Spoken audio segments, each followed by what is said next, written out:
Some viewers may find the following video disturbing. Viewer discretion is advised. Hey everyone, welcome to the discussion for Weather Machine, the newest game by Vito Lasarda, and one of my most anticipated games of 2022/2023, because I did not think I was actually going to get it this year. And this is going to be kind of a two-purpose discussion. If any of you have been on the channel before, you know that it's mainly a multiplayer run-through, and then I have a discussion for that, and then I do a discussion for the solo variant if I play one.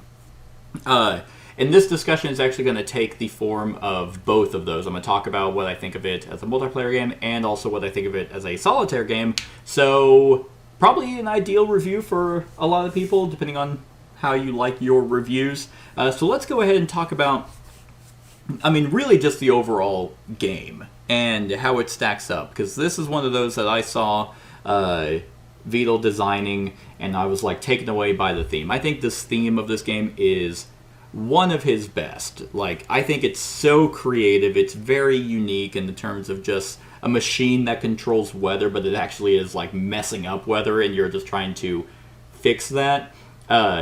Sometimes, well, a lot of his games are kind of more grounded in reality. Lisboa, about the destruction of Lisbon. Vinhos is running a vineyard. Galeris is running an art museum. CO2 is about climate change. Escape Plan is the only one out of all of his games that was kind of more not fantastical, but it was a little bit more not as realistic, because it was about a heist, which heists happened, but it was like it wasn't as serious. And then you have Kanban, which is about making cars. So this one is obviously about something that he doesn't really touch on, and so I was like, oh, that's so cool. Like, yeah, it's still relatively realistic in the idea of what you're doing. Like, it's not so far where you need magic or anything like that. It's like, yeah, you still need like steampunk, and you need gears, and you need chemicals, but you have robots that do all the work, and you're just the one scientist. And whenever I was first learning this game, I was thinking this one was actually kind of a hard one to grasp. All of his other games I felt were relatively intuitive, and this one actually took a couple plays for me to kind of be like, oh, okay, that's why you need to, like, all the little nuances, that's what you need to do to get machine parts. Because, like, at the core of all of his games, it's just like, well, you just move a worker. It's like, well, yeah, you need to understand like 40 things prior to just moving your worker. But when I was learning this, I was thinking, okay, I get it. I know how you get chemicals. I know how you increase your workstation, sure. How do you get machine parts? Oh, you need to run experiments, and you get machine parts that way. And there's obviously other ways for you to get machine parts, but that's the primary way of you getting a bulk of machine parts, is running experiments. And it's like, oh, but how do I run it? Oh, I need to go get chemicals, and I need robots. So there's a lot of things that in your first play of this game, you're gonna make mistakes, and you're gonna probably feel like you're behind the curve and you're struggling, because you're always needing more robots, more chemicals, more machine parts. You need to do more actions in various locations than you can, and so this game is about efficiency, but it's not as efficient as like you need to be in Kanban. I think Kanban is kind of like you make one mistake and you feel like your game's over. This doesn't have that, but it can have elements of that, where it's like not so much of the, okay, I need to methodically go step by step by step, but there have been multiple times that I've played where there was no good area to go to, and you have to move your scientist. So because you don't have enough vouchers, or you don't have enough vouchers, or you don't have chemicals, or you don't have this and that you're like, well, I can't do anything on the main board, and it's like, so if you can't do anything on the main board because you don't have vouchers, for example, then you're like, okay, well, I can't go to the government, I can't go to the lab, and I can't go to R&D, so the only place for me to go is the supply area. But I don't have any vouchers to be able to to be able to like uh like get anything that I need to then continue going on. And that can be extremely frustrating. It's happened many times that I've played where where a player could not do anything, and what's kind of annoying is like, okay, well then sure, you go to the supply area, you get one voucher. You get one supply voucher that at least you could spend to hopefully get a, chemical that you need, or a robot that you need, or something. But the problem with that is if you have someone there that's ahead of you, then you go there, but you gain a voucher, but then you have to spend a voucher because someone's to the left of you, so you actually gain nothing. So there can be times in this game where you are just spinning your wheels. You are just burning a turn. You're going to a spot. I mean, yeah, when you go to a location, you gain a voucher for going there. So you effectively pick a spot just to do nothing. And in this game, like in Kanban, you have to be very methodical with your turn and kind of, it's Kanban, so that makes thematic sense. And in here, while it's not as tight, you still always want to do something on your turn. And going to a location where you are just going there to get one voucher is not great. Ideally, if that's the case, you want to go to a spot that Latif is at, because at least you get a science and a voucher, and a science is a wild, and you move him. So there's a lot of stuff in this game. Like I said, it's not super intuitive when you're first jumping in, and it takes a few plays. Like, you want to be able to play it to kind of figure out. You want to jump out the gate running. That's kind of going to dictate how well you do, I feel, in the beginning of this game, is going to kind of dictate how well you do overall. And so you have to understand the nuances. You have to look at what experiments need to be run. You have to do your post-setup phase well to be able to be like, okay, I know exactly where I'm going to go first, because that's going to let me do this and this and this, to get a bunch of points, which it kind of just kickstarts the machine, which makes thematic sense. Everything in this game makes thematic sense, and that's one of the praises that I give Vidal as a designer. And while this game isn't hard to understand, like, it's kind of like when you're in school, at least whenever I would be in school, and I'd be sitting in class and I would be able to follow the teacher, and then be like, yeah, no, everything you're saying is making sense. But then he would go back to the beginning of what he talked about at the beginning of class, and I'm like, oh, I didn't retain that. And that's kind of what this game is. If someone's teaching you it, and everyone gets their own player aid, which is fantastic, but it says something about the game when everyone gets their own player aid. But it's like, people can, it's like, yeah, no, sure, yeah, I go to the location, I do one of those two actions, those actions all make sense, and then whenever you have to put it into practice, you're like, I have no idea what I'm doing. So that's kind of, it's a positive in the long run, but it's a negative in the it's a positive in the long term, it's a negative in the short term, because I've just always seen it burn people on getting frustrated because they can't do anything. And in his games, you don't want to do nothing. The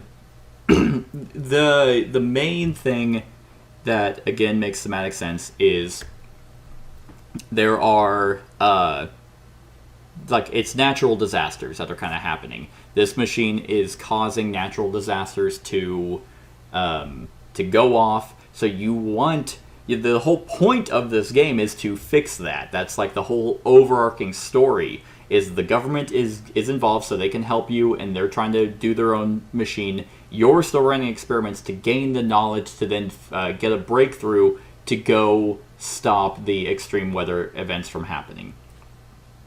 And understanding that's where you can get a crux of your points. And you get a crux of your points from experiments, and you get a crux of your points from researching. And I kind of feel like if you don't do...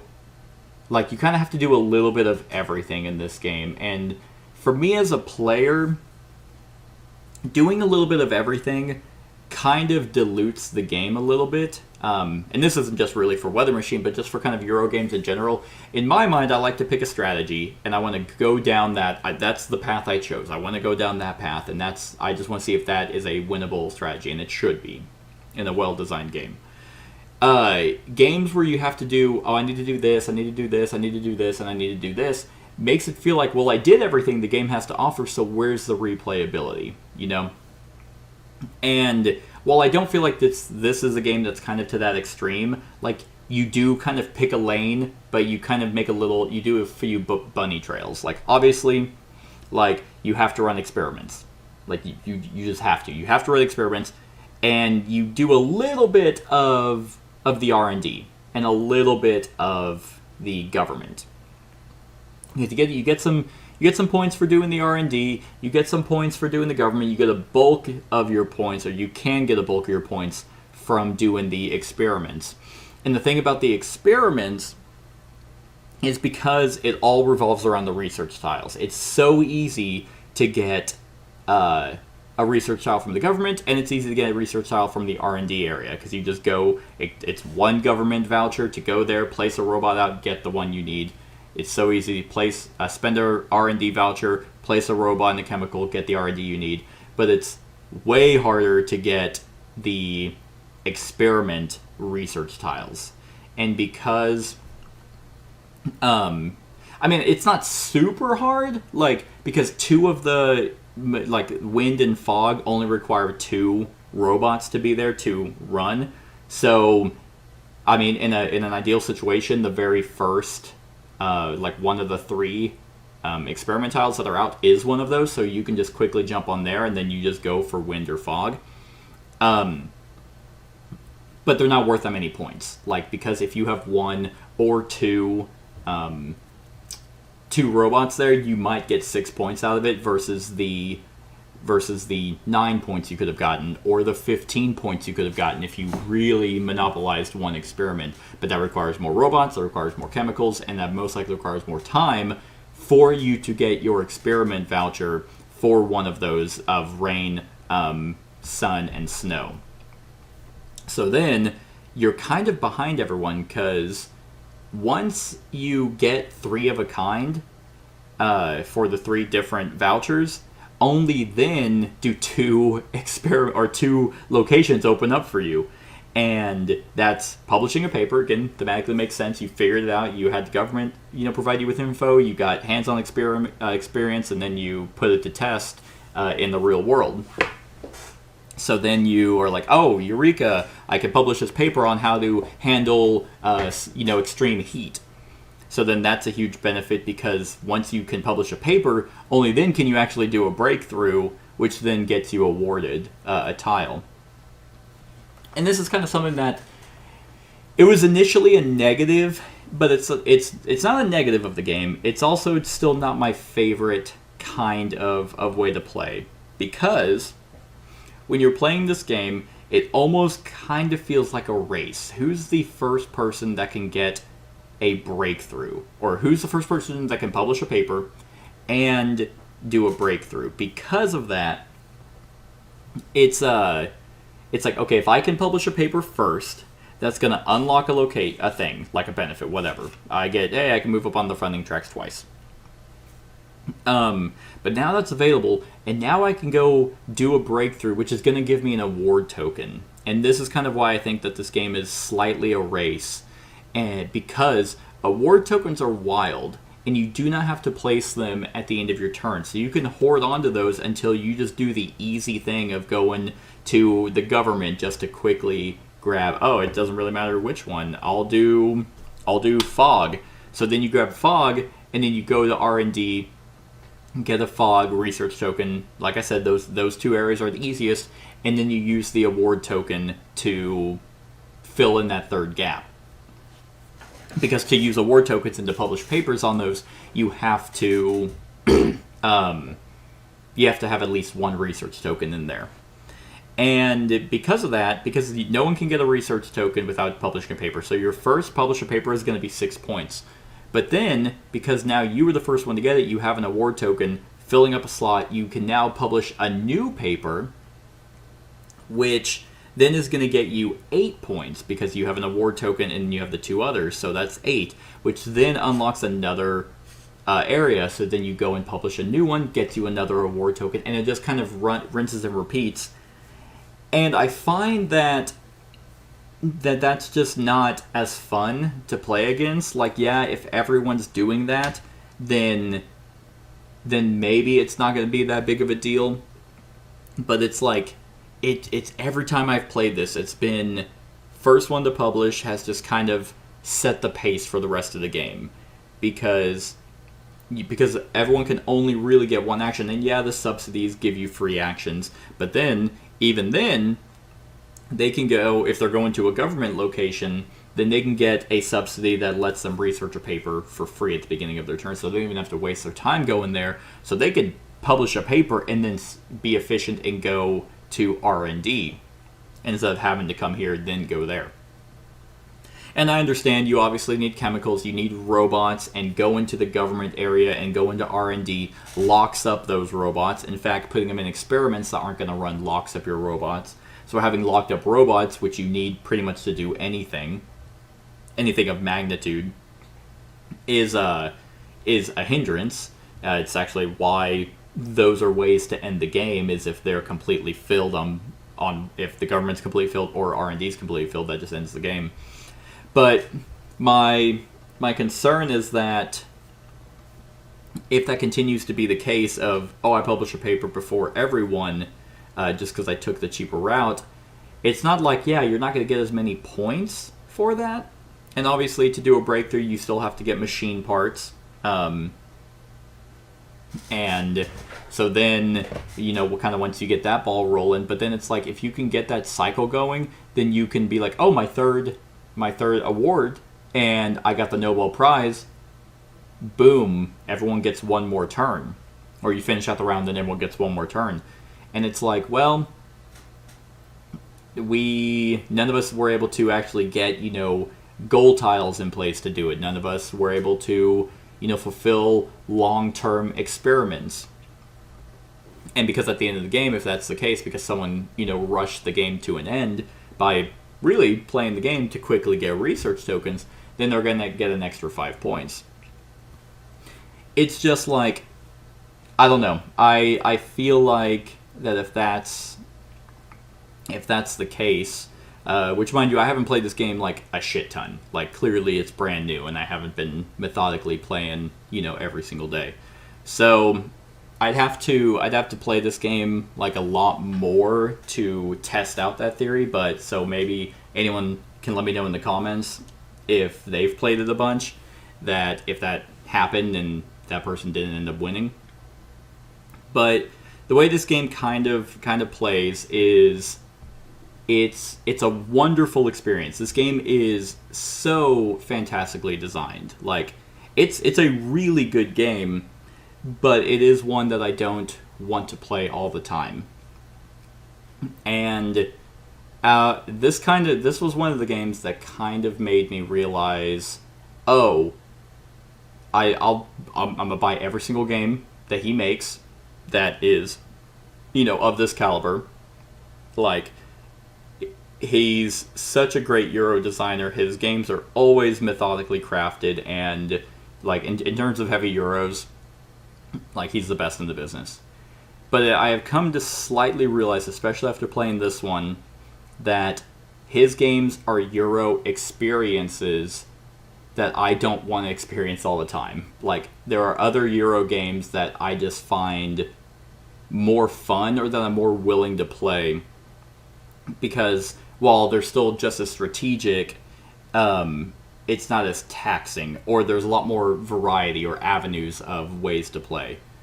So it's like, yes, oh man, I got a Beetle experience, because he has a name, like, he has a name to himself. So it's like, oh, a Beetle game, like, ugh, I really just don't want to tax my brain that much. But then you get people playing, and then they realize the brilliance of his designs, and you're like, oh man, that was wonderful. I don't want to touch this again.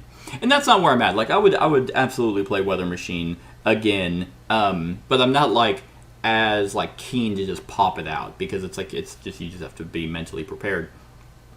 And so this one, after playing it, I was like, yep, that was great. I don't know if I want to play it at least anytime soon, because again, the way that the theme works, it feels like that's kind of always your path like always the route you're gonna take. Like, yeah, you might do it a little bit different. You might touch it might be a different weather you touch, or you might get some different subsidies. But at the end of the day, you're doing all these steps to be able to research a paper and run a breakthrough, and that's it. Like, there's nothing else. Everything all kind of leads up to that, and then the game ends.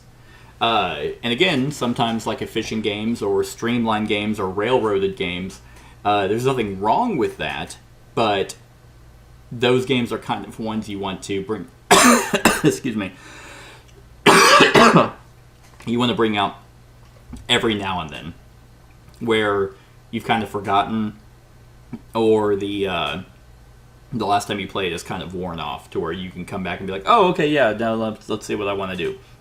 But at least for me, this isn't a game that I'm always going to be jumping out to play.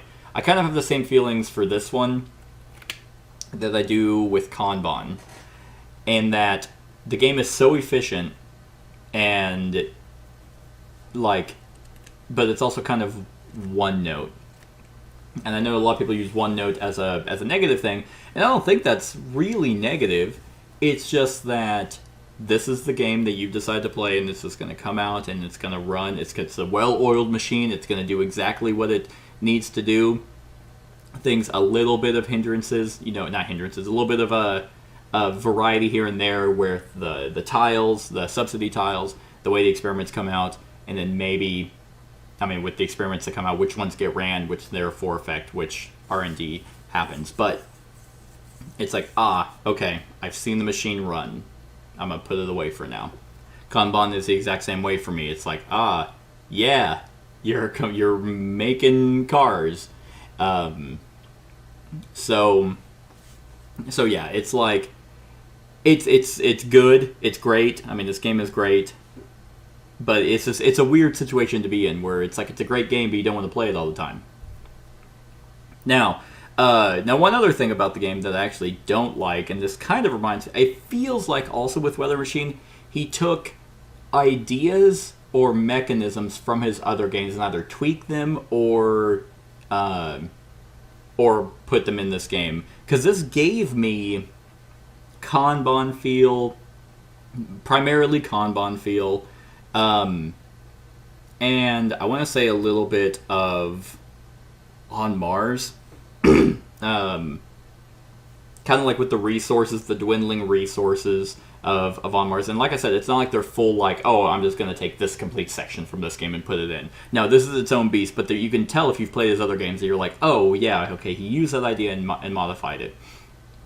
So the dwindling resources, the one worker is kind of, the On Mars idea. And then with Kanban, you have Lativ that is walking around. That's the, with the, what was her name?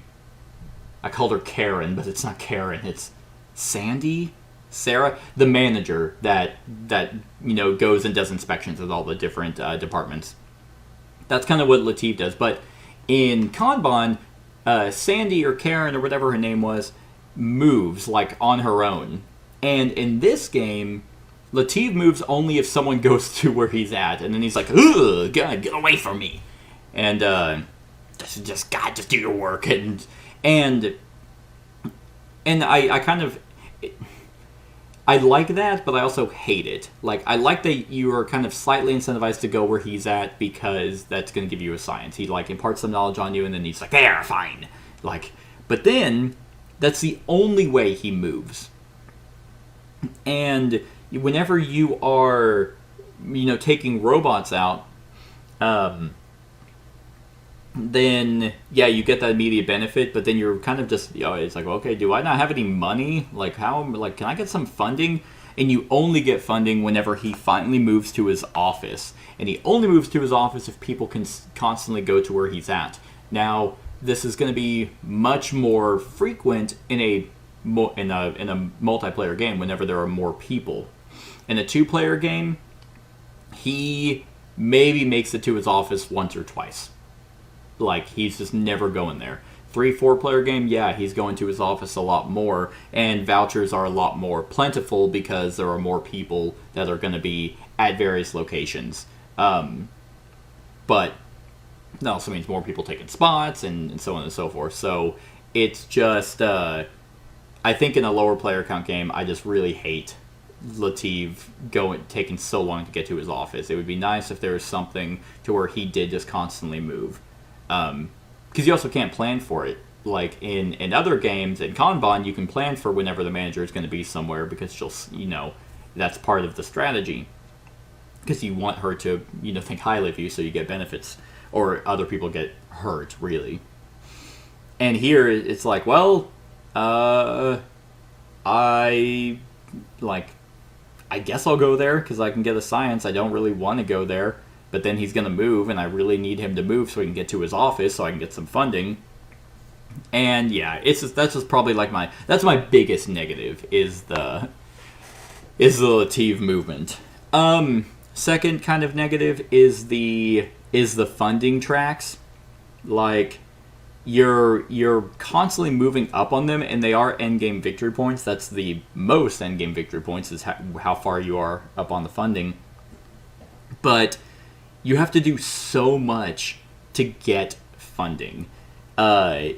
And so you have these goals that I also will say I do not find are equal. Because in a multiplayer game, each person gets a set. There's little symbols at the bottom, like a plus sign or a circle, square, or a triangle, and each person gets one set of 9.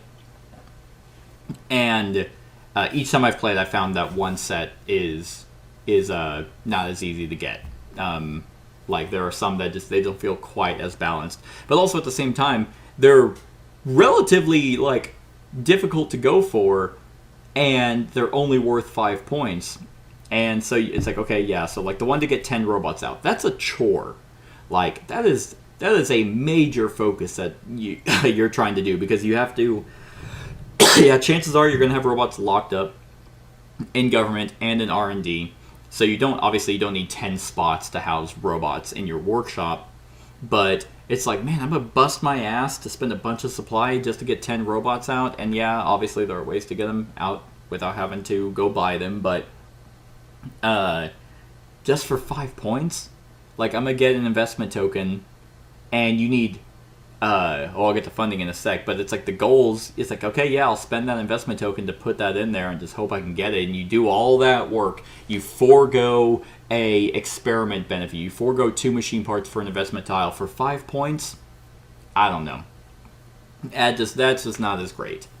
And then, going back to funding, so you go up on these tracks, and to even get the benefits of the funding locations, you have to then spend an investment tile and flip an already placed goal tile. So you're limited on how much funding you can get, because you essentially need 4 investment tiles to flip 2 to get the benefit of one of those. And ideally, you're always going to want to do science, because science is the best one, which makes the most sense. You're in the lab, so you're running experiments. That's where you get the bulk of your points. And the lab, or the science funding, gives you science vouchers, which are wild. And depending on how high up you are on that, you get to arbitrarily move the government or the R&D thing up a certain number. So it's for example, if you get your R&D voucher or your R&D funding track up, and you get your science voucher up, you can get funding, move that up 4 or 5 spots to get 7 points. Well, that, in and of itself, gave you wilds and also gave you more points than the gold tile itself. Now, I'm glad that those still score. That's a benefit, because it would be very annoying if it just, you flipped you don't score it. So you still get to score it. So essentially, if you met that gold tile, that could be 12 points.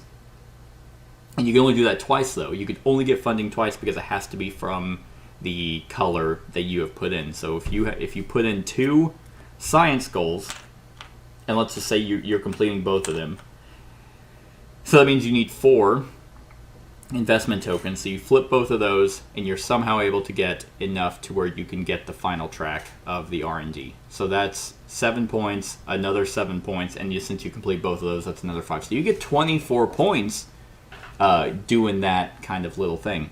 And 24 points is definitely not nothing. Like, I'm not like, that's clearly a strategy, and that's something you can go for.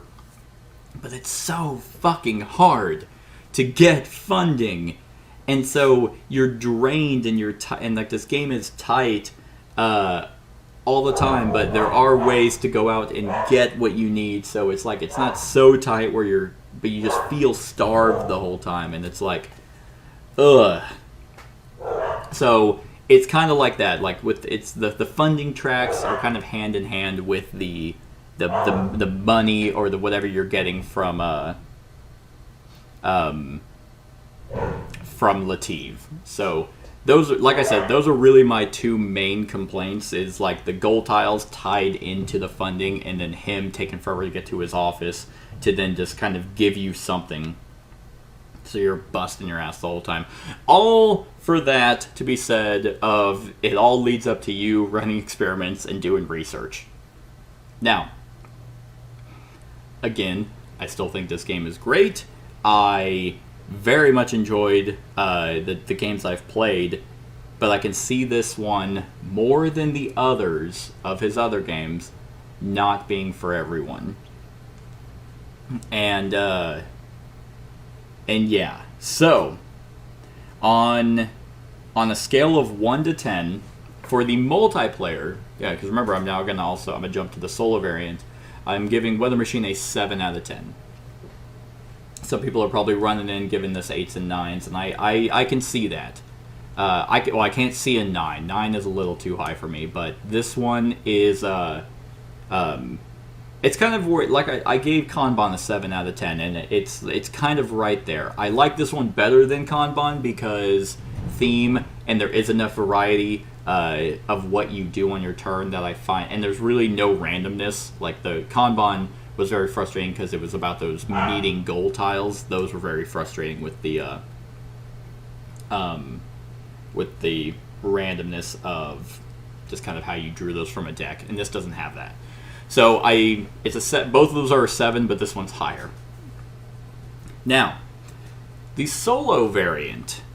The solo variant is designed by, where is it? It's by David Turczi, and he just fucking did it again. Like, if your game, if you're unaware, if your game says solo mode by David Turczi, it's gonna be great. So he was able to make a solo variant that ran two bots, which is just, it's insane. Like, and it works out so well. Like, don't get me wrong, it is a very complex solo mode. Like, which I'm not surprised. On Mars had a very complex solo mode as well. But like, hoo boy, like, if you were to show someone this hideout board, it looks like nothing. This looks like a splatter pot, just paint just went all over it. And I had to read the rules multiple times to just make sure I had it grounded. And even then, I was like, you know what? I'm not even going to bother, because there are so many times where if a bot's doing something, it has multiple tiebreakers, which they're relatively the same for each area. Of like, it ignores full locations. It's going to they want to try and complete research tokens just as much as you do, because they're trying to cause havoc. And whenever they do it, they shorten your time while also increasing the the extreme weather, and you lose if there's ever 2 level 3 extreme weathers. But yeah, this solo variant is phenomenal, because what's also really cool is, yeah, they don't have to worry about machine parts, and they don't have to worry about vouchers. But again, I wasn't like upset that they didn't, because they still had to do chemicals. At least they had to worry about something. So they had to go to some locations, and they couldn't do anything. So then they just take a chemical, and then they shorten your time. But then there's like, oh, well, now they're going over here, and then they're going to get a bunch of chemicals. And now, for their for a lot of their, subsequent turns, they're going to be able to do all the actions that they want. The fact that they utilize a deck of just, 20 cards? 1, 2, 3, 4, 5, 6, 7, 8, 9, 10, 11, 12, 13, 14, 15, 16, of 20 cards is insane. And the cool thing is like, like they have their current report, and you can see what they're doing. You can be like, oh, I know you're gonna go to the lab, and you're gonna, okay, well that spot's open. I'm before you, so I guess I'll go to the lab to at least steal a spot that won't let you do both actions. I love solo variant games where you can kind of see what they're gonna do, and that's how they set, they compensate for like certain things. Like, oh, he starts at 35 at the very end of the game. You raise the target value by 30. Because you're able to strategize on your own and you have information. Unlike a multiplayer game where you don't really know what everyone's going to do. You could think, oh, that's the optimal move for them to do right now, but they could, you think they're going to turn left and they turn right. Here, the bots are going to do exactly what the card says, and you can even see what their tiebreakers are on the previous cards. So there are so many times where in the solo run through where I was methodically staring at what they're going to do, trying to figure out how it was going to affect me and if I had time to do what I wanted to do. It's insane with the with Agent White and Agent Pink that move like individually. I think that that's also a genius design, because if it was just one person, I think it would probably be too busted. And I'm sure that was tested of trying to figure out how to, if he wanted one bot to go against, or because in a multiplayer game, a multiplayer 2-player game, it is just you and one other scientist. But also, the spots are smaller. You cut off the rightmost spot, and in here, that's not the case. So even though there's 2 bots, and if they both happen to go to the same location, you could still go there. And I think that that's amazing, because it would be very annoying if they both happen to go there and you're like, well, I'm blocked out. And that's again mostly why that happened. They felt very real, like when they were going to locations, like it made sense. They were getting stuff, like the fact that they were going to the government area and they were removing subsidies, because they want to fill those out. If they fill that out, they get points just like anyone else. They want to go to the lab and jump onto experiments. And what's interesting about the experiments is that, I don't think it ever happened, but if the experiment ever runs, if the experiment ever doesn't run, but there is a saboteur bot there, then the extreme weather still goes up. Like, because I guess they were they might have tampered with that part of the experiment, but they want to jump in on those, get victory points just like that, as well as you do. They want to go over to R&D, and once they get 3 of a kind like you, they wreak havoc instead. Yeah, you get victory points, but they're wreaking havoc, which increases the extreme weather, and that's one of the ways that you lose. I am blown away by how this solo mode works, and it's a lot. I think the solo variant is easily more complex to play than the multiplayer. But what's also really cool about the solo variant is you have 2 immediate lose conditions of either two level 3 extreme weathers, or this deck runs out. And you can actually manipulate how quickly, if you really don't want them to do an action, you can call security, but that's going to shorten your time by 1. It came down to the wire in my game. But you also have a immediate win condition. You actually have more ways to win than... Well, actually, really have 2 ways to win, 2 ways to lose. But you have 1 way to immediately win, and it's very hard. Like, you have to have your track higher than theirs. You have to have 4 of your goals met. And you have to have 2 of the 3 funding tracks up 5 spaces. And if you do that, you win. Like, but that's hard. Like, that's just the instant win. You're like, you guys aren't even, like, whatever. Like, that's rough. But then, if you don't do that, which I quickly gave up on, then you can win like normal, where it's like, okay, if the Nobel Prize is taken, last experiment, or, either of those 2 tracks, or those things are full, the game ends like normal, and then you do final scoring, and then final scoring is basically you do your final scoring, and you add 30 points for them. Whoever's highest score wins. And then you have criteria. I love the criteria, or not really the criteria, the qualifications I think this is a fun side thing to kind of go for, where it's like, oh, hey, I got 110 points. Oh, I did that. Yeah, I was the climatologist because I got 110 CP, Nobel Prize, 4 goals met, and all bots unlocked. Come on. But those are kind of like, I always like the sub kind of like achievements to try and go for. I never really felt, there was one time that I felt the bot did something that a human player wouldn't do, but it just kind of happened to be the way the tiebreaker worked. But out of the entire game, it was they only did something stupid, I think, once. And it was whenever they went to the lab and they placed a bot on the sunspot, but they used an award token they got previously on their sun research. So that's kind of, it's like, well, they probably, like the way that it turned out, they probably wouldn't have gone to the sun experiment location because they didn't have research tokens to get. But the way it worked out, that's just kind of what they spent, and they had already gone there. But other than that, like, yeah, they get research tokens just as much, and the 2-player rules of Latif moving and shortening those is still there. Never felt like the bots were getting like getting in my way or really getting in each other's way. Like, once you kind of get it, once you can understand and you can look at this player aid,